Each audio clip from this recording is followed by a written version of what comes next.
Monsieur, bonsoir et bienvenue dans le 20h de TFM. Dans l'actualité de ce mardi, le Sénégal continue l'utilisation du vaccin AstraZeneca.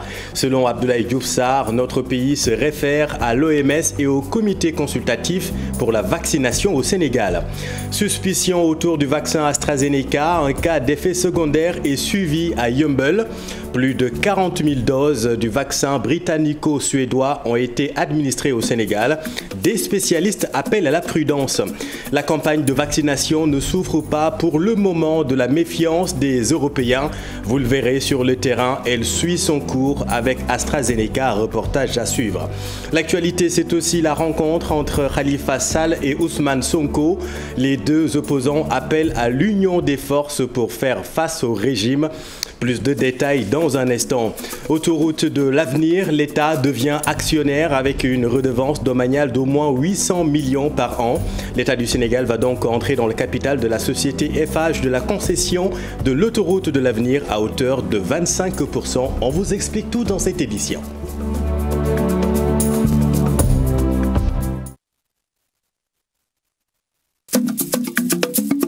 Le dispositif de pharmacovigilance est en place pour relever les effets secondaires.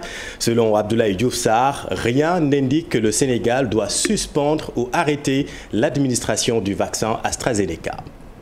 Nous avons effectivement mis en place un dispositif de pharmacovigilance qui nous permet de relever les effets indésirables et de regarder effectivement de manière très claire, très scientifique, la posture adoptée à chaque fois que de besoin. Au moment où nous vous parlons, l'OMS, qui est véritablement pour nous le niveau d'appréciation de la scientificité des choses, n'est pas venu nous demander de retirer AstraZeneca. Et d'ailleurs, j'aimerais faire remarquer que même en Europe, l'Agence européenne du médicament n'a pas rejeté AstraZeneca. Nous comprenons effectivement que certains pays peuvent prendre des décisions endogènes, mais nous, sur la base de notre comité d'experts, mais aussi sur la base de la relation institutionnelle que nous avons avec l'Organisation mondiale de la santé, nous suivons la question dans le cadre d'une surveillance tout à fait rapprochée pour véritablement donc, prendre toutes les garanties en termes donc, de gestion du vaccin. Pour l'instant, le Sénégal continue effectivement sa stratégie de vaccination, son plan de mise en œuvre sur ces deux vaccins, Sinopharm et AstraZeneca. Et plus de 40 000 personnes ont reçu une dose du vaccin AstraZeneca au Sénégal. Une personne seulement a manifesté des effets secondaires selon le chargé du programme élargi de vaccination. Les autorités ont entamé d'ailleurs des investigations, mais en attendant, le Sénégal poursuit l'utilisation du vaccin AstraZeneca. Des spécialistes appellent tout de même à la prudence. Voyons tout cela avec Mamadou Fall et Pape Sangoné Mbaye. Un vaccin qui fait peur à certains pays d'Europe, tels que la France, la Norvège, le Danemark et l'Allemagne, après des effets secondaires constatés chez certains patients. Mais cela ne fait pas reculer le Sénégal, qui pour le moment a vacciné plus de 40 000 personnes avec ce même vaccin. Administré presque 40 000 doses, on n'a pas pratiquement d'effets secondaires. Il y a un cas qui a été notifié hier, vous êtes au courant, de cas de Yeumbeul. Et actuellement, où je vous parle, il y a une équipe qui est sur place pour investiguer. Mais je rappelle aussi que cette phase-là, on a ciblé les personnes âgées avec comorbidité. En attendant maintenant d'avoir des conclusions plus rassurantes, on va continuer à utiliser ce vaccin-là. Avec tous les développements liés à l'utilisation d'AstraZeneca, le Sénégal semble être libre de mener à bien sa campagne, mais avec prudence. Même si le Sénégal doit continuer, il doit y avoir un excellent programme de pharmacovigilance. Ça veut dire quoi? Non seulement les personnes doivent être suivies, mais également ces mêmes personnes vaccinées, au cas où qui noteraient quelques effets secondaires que ce soit, même en dehors des effets notés par-ci et par-là, qu'ils puissent rapidement alerter le système et se faire consulter et qu'il y ait une documentation pour voir est-ce que les mêmes effets vont être notés dans le cadre d'un échantillon beaucoup plus important ou pas. Donc c'est la prudence, mais ça n'exclut pas l'arrêt aujourd'hui de ce vaccin pour le moment.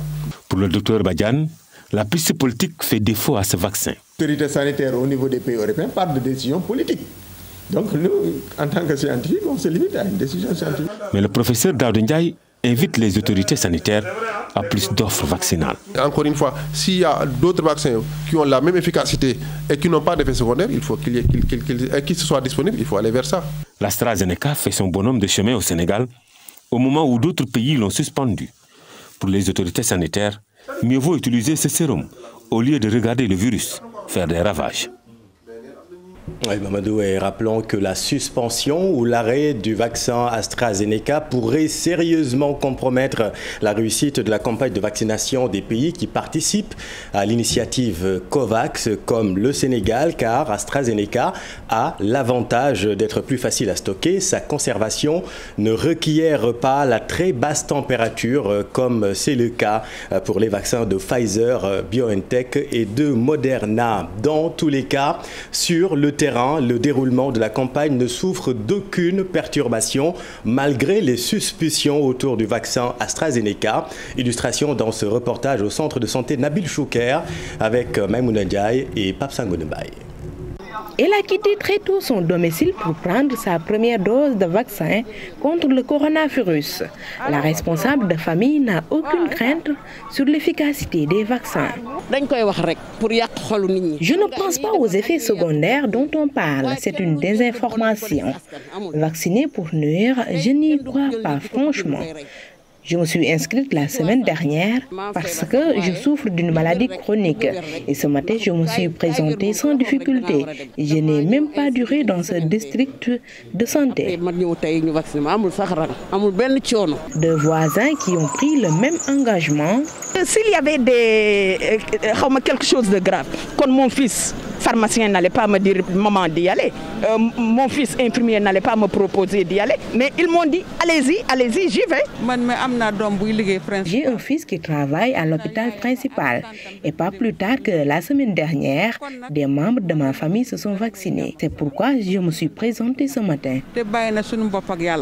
Elles ont la même opinion, la même conviction et se disent vecteurs de la sensibilisation.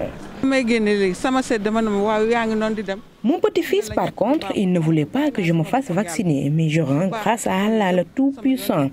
Je n'ai pas suivi ses conseils parce que je n'ai aucun doute quant à l'efficacité du vaccin. Je dis Alhamdulillah, le coronavirus fait des ravages dans le monde et le vaccin est le seul moyen de lutte garanti pour le moment.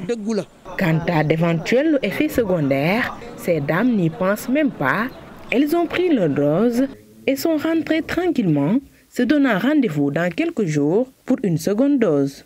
Et pour être complet, Maïmouna, l'Agence européenne du médicament tente d'enlever les doutes. L'autorité européenne a convoqué une réunion extraordinaire jeudi, mais la balance bénéfice-risque reste positive, selon la directrice de l'Agence européenne de médicaments, Ibrahim Khan.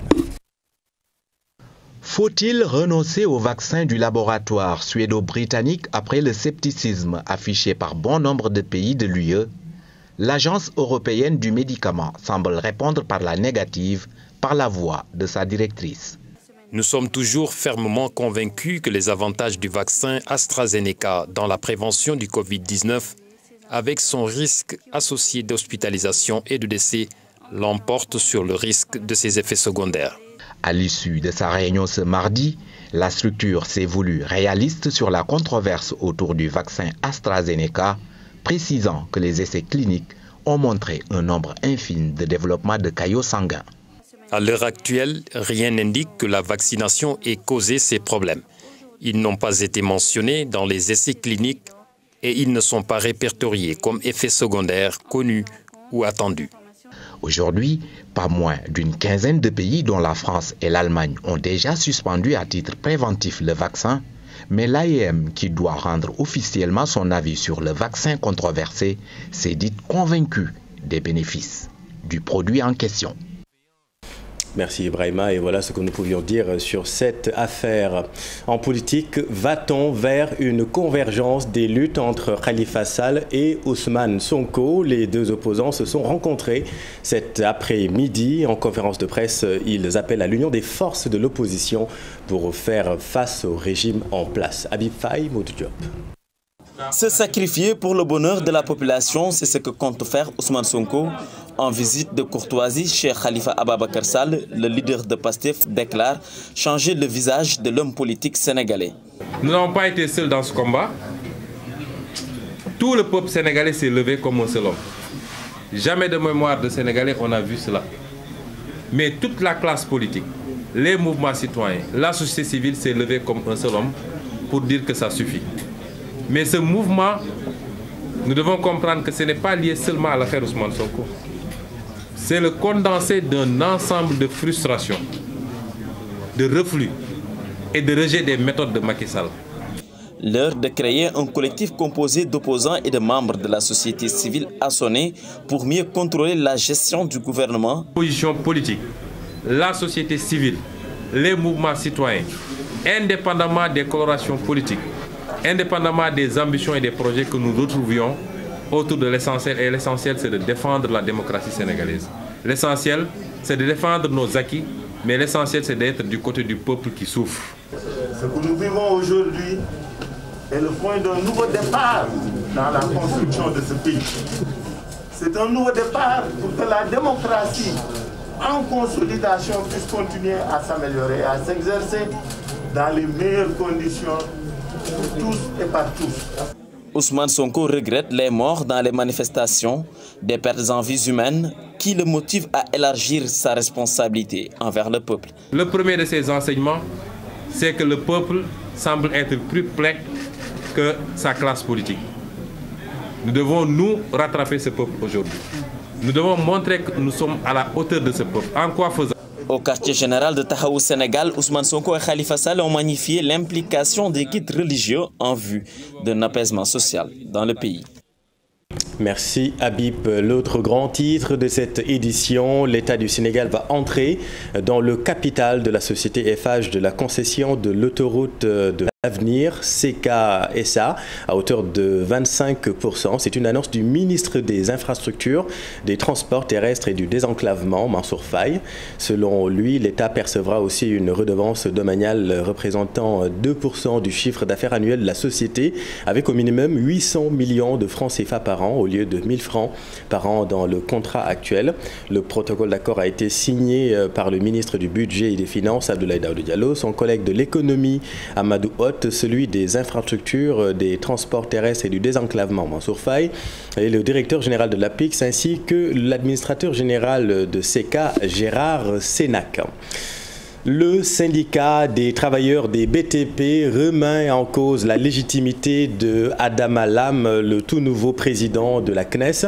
Une élection qui serait entachée d'irrégularité selon eux. Le mis en cause décline tout de même sa feuille de route et appelle les contestataires à savoir raison garder. Adama Lam était l'invité de la matinale de TFM. On est en démocratie, les gens sont libres d'avoir des positions. Moi, j'aurais toujours une main tendue, fraternelle, orientée vers l'entreprise, vers les intérêts du pays et non sur le débat crypto-personnel. On ne peut pas, d'une manière générale, avoir des entités aussi fortes que les industriels, les médecins, les pharmaciens, les boulangers, les enseignants, privés laïcs, privés catholiques, franco-arabes. Toutes ces personnalités-là, avec la multiplicité des entreprises, venir dire qu'il y a quand même que nous tous, on a été floués dans cette élection-là, je crois que ce n'est pas responsable. Donc je pense que nos amis sauront raison garder et réintégrer leur maison. La porte leur est toujours ouverte. Les contestations, c'est une chose normale dans toutes les associations et nous les acceptons. Parlons de la problématique de l'emploi. Les jeunes de Jaxaay se disent oubliés dans les différents programmes élaborés par l'État du Sénégal. Ils invitent les autorités à rectifier ce qu'ils qualifient d'injustice. Moussa Niang est le président de l'association Taxawu Sunu Gox. Il s'exprimait en marge d'une tournée de distribution de produits de lutte contre la pandémie. Le voici avec notre équipe à Rufisque. Donc la situation, on peut la peindre avec la précarité. C'est la précarité, c'est la pauvreté. Les jeunes sont laissés à eux-mêmes. L'ADER est une création très récente du président de la République, mais les jeunes de Jaxaay sont laissés en rade. Ils ne sont pas pris en compte par rapport à ce projet. Donc nous demandons également, nous lançons également un appel solennel encore une fois au président de la République de jeter un coup d'œil aux populations de la commune de Jaxaay. Bon, le secteur qui domine à Jaxaay, c'est le commerce. Mis à part l'artisanat qui est en train de faire son apparition au niveau de quelques secteurs par rapport à la menuiserie, par rapport à la métallurgique, par rapport aussi à ce qu'on appelle la soudronnerie, etc.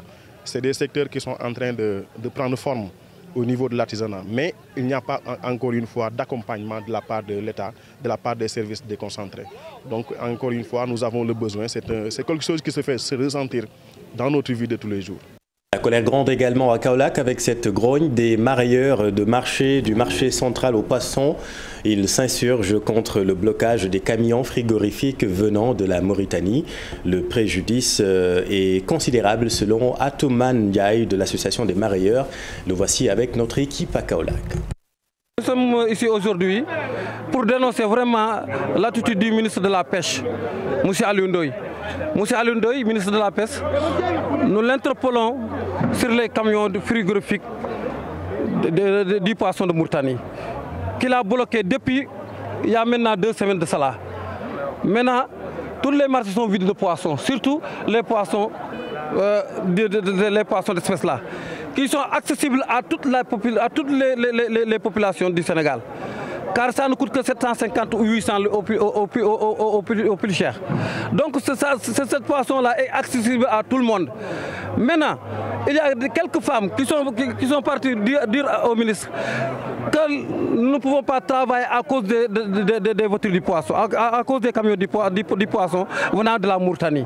Et cela, ce n'est pas vrai.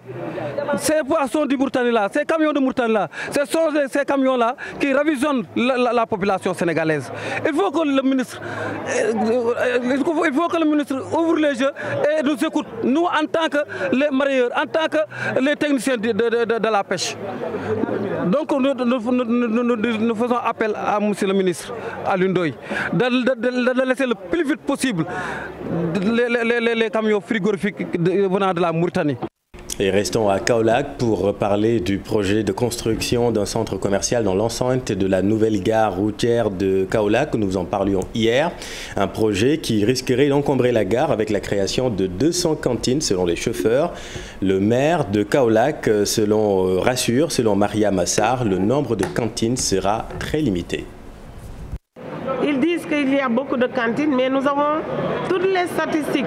Tout ce qu'on a recensé comme cantines régulières et irrégulières dans l'actuelle gare routière dépasse même les 200. Les 208 dont ils parlent. Et nous avons toutes les preuves. Donc, nous avons impliqué les transporteurs depuis le démarrage des travaux. Et je dois rappeler qu'au début, la mairie a débloqué presque 100 millions, un peu moins de 100 millions, pour procéder au remblai. Parce que la nouvelle gare routière est construite sur un lac. Nous avons, sur fonds propres, procédé au remblai, avant même que les Saléens n'interviennent. Donc nous les avons tout le temps impliqués et nous continuons de les impliquer. La dernière demande qui a été faite, j'ai reçu M. Ndour, Pape Ndour, même avec M. Damlo, chez moi. Ils m'ont parlé d'espace finance et j'ai aussitôt appelé le responsable promoteur pour qu'il puisse réserver des espaces pour les finances et c'est pris en compte. Donc moi je ne vois pas de problème autour de cette gare routière. L'eau et l'électricité, c'est déjà acquis. Donc je pense que il ne reste que quelques temps pour qu'on puisse procéder à l'inauguration. Alors maintenant dans le Sénégal oriental où certaines épizooties comme la peste des petits ruminants refont surface. À Tambacounda, sous la houlette du Directoire national des femmes en élevage, une grande campagne de vaccination a été lancée. Voyons tout cela avec Moussa Oumar Gueye et Amadou Djedjou. Avec la réapparition de certaines pathologies qui touchent les petits ruminants dans d'autres localités de la zone orientale, le Directoire régional des femmes en élevage d'Irfel dresse un cordon sanitaire doublé d'une assurance. Pouvoir atténuer les mortalités qui subissent aujourd'hui dans la région de Tambacounda. Nous avons constaté qu'il y a la peste du petit ruminant qui est en train de faire des mortalités dans la région. Être donc une organisation, c'est d'assister ses membres. L'assurance du bétail. Pour cette année, la campagne de vaccination du bétail est prolongée jusqu'à la fin du mois d'avril. La vaccination du cheptel, nous vaccinons contre 5 pathologies, à savoir la peste des petits ruminants, la DNCB, la dermatose nodulaire cutanée des bovins, la PPCB, la péripneumonie contagieuse bovine, tout c'est de la peste équine chez les équidés, les chevaux et les ânes également. Et enfin, nous vaccinons contre la maladie de Newcastle. La chargée du volet filière animale au PADER 2 revient sur les investissements et la femme dans le secteur de l'élevage. Globalement, 100 bergeries et 20 poulaillers. Donc à travers 12 organisations qui sont déjà ciblées, qui sont déjà renforcées et qui seront accompagnées par le dispositif du service de l'élevage qui constitue les partenaires de mise en œuvre du PADER 2. À Tambacounda, l'Agence nationale pour le conseil agricole et rural ANCAR compte ne ménager aucun effort pour accompagner le DIRFEL. Le DIRFEL qui à son tour se joint à la vision du ministre de l'élevage qui a entamé une tournée pour s'enquérir de la situation des éleveurs.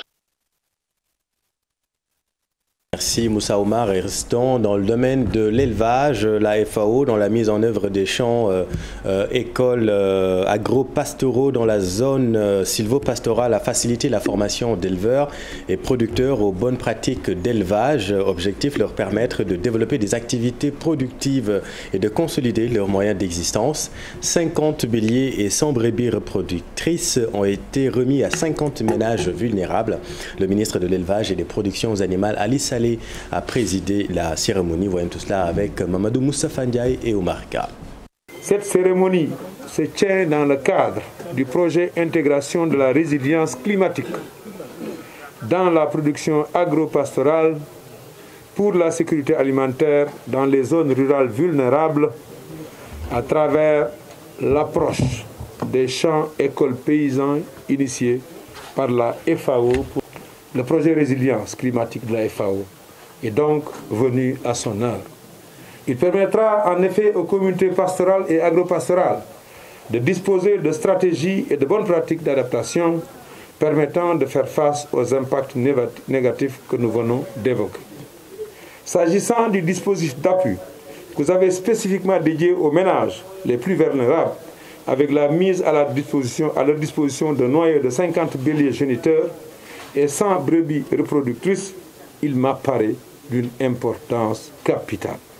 Je demande aux bénéficiaires de bien prendre soin de ce capital productif et de surtout de le fructifier.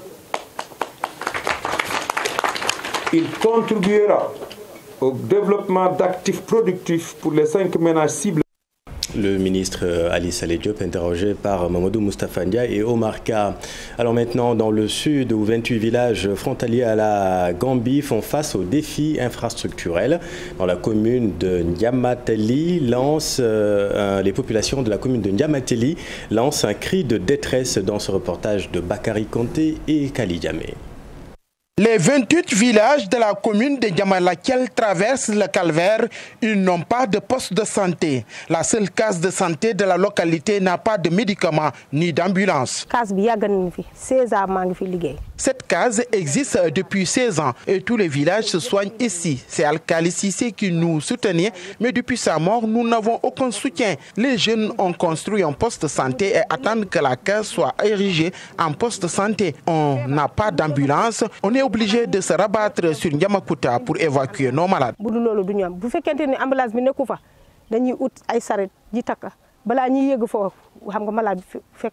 Cette commune frontalière à la Gambie n'a pas de collège. L'éducation est confrontée à d'énormes difficultés.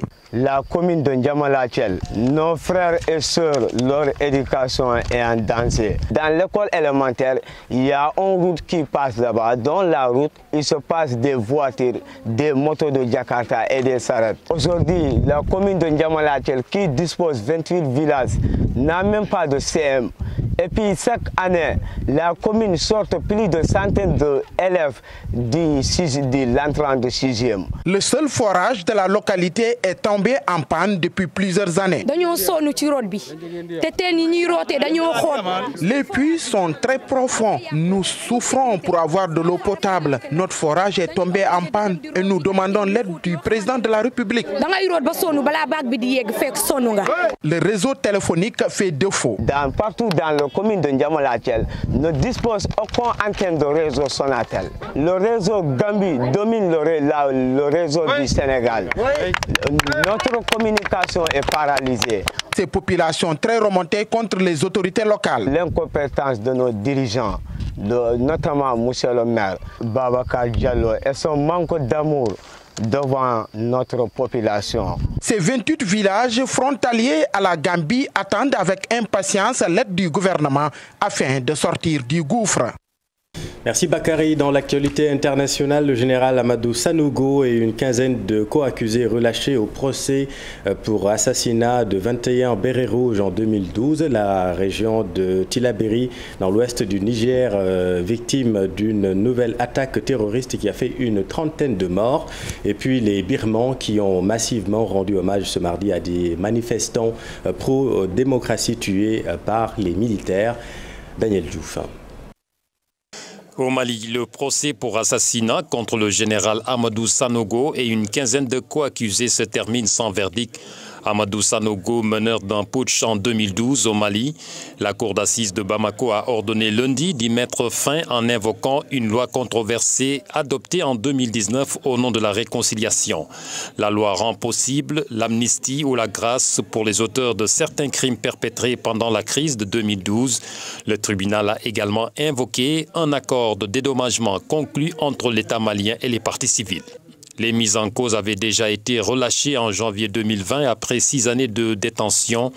Amadou Sanogo et ses co-accusés, soldats et gendarmes, étaient jugés pour l'enlèvement et l'assassinat de 21 membres d'une unité d'élite encore appelée les Bérets Rouges.